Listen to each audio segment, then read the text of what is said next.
صحیح بخاری کتاب العلم۔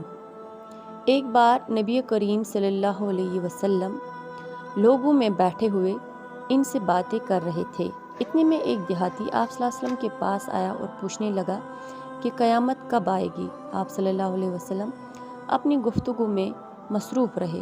بعض لوگ جو مجلس میں تھے کہنے لگے، آپ صلی اللہ علیہ وسلم نے دیہاتی کی بات سنی لیکن پسند نہیں کی، اور بعض کہنے لگے کہ نہیں، بلکہ آپ صلی اللہ علیہ وسلم نے اس کی بات سنی ہی نہیں۔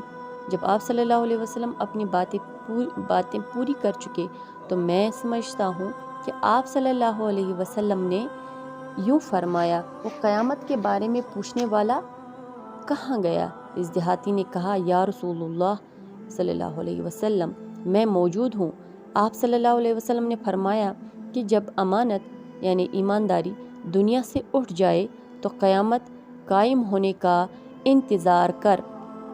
اس نے کہا، ایمانداری اٹھنے کا کیا مطلب ہے؟ آپ صلی اللہ علیہ وسلم نے فرمایا، جب حکومت کے کاروبار نالائق لوگوں کو سونپ دیے جائے تو قیامت کا انتظار کر۔